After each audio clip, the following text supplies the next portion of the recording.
আচ্ছা, এই মাইয়া কে আপনারা এসএমএস করতেছে, আবার কইতাছে কালকে ঘুরা নাকি ভালো লাগছে। তোমার এত বড় সাহস, তুমি আমার ফোন দোস্ত কি লেগে? তুমি কারে কই আমার ফোন দোস্ত? আর আমার ফোনে কে এসএমএস দিতেছে, কার সাথে ঘুরতে যায় না যায়, তোমার কইতে হইব? ও আমার বন্ধু হয়, ওর নিয়ে আমি কালকে ঘুরতে পেরেছিলাম। তোমার কোনো সমস্যা? আর তোমার আমার এত জবাব দিতে হইব কি লেগে? আমি কি তোমার টাকা খাই? আমি আমার নিজের টাকা ইনকাম করে নিজে খাই, আমার টাকা তুমি খাও। তুমি আমার প্রশ্নের উত্তর দিবা, আমি না।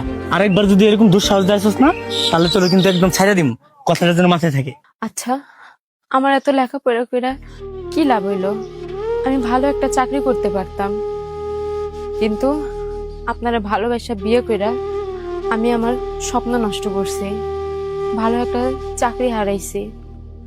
আর আপনি আমার কি কইলেন? আমার খাওয়ান এ খোড়া দিলেন, ইনকাম করেন এটা কইলেন। আরে ইনকাম তো পুরুষ মানুষরাই করে, সংসার তো পুরুষ মানুষরাই চালায়। আর আপনারা বুঝায় বা কি লাভ? আপনার তো বউর সাথে কিভাবে কথা বলতে হয়, বউরে কিভাবে ভালোবাসা সম্মান করতে হয় এইটাই তো জানেন না। জানবেনই বা কিভাবে? আপনি তো অন্য মেয়ের প্রতি আসক্ত। যাই হোক, বাদ দেন। আমার যদি আপনার ভালো না লাগে তাহলে আমারে আপনি ছাইড়া দিয়েন। আর আমারে ছাইড়া দিয়ে যদি আপনি ভালো থাকেন, আমি চাই তাও আপনি ভালো থাকেন।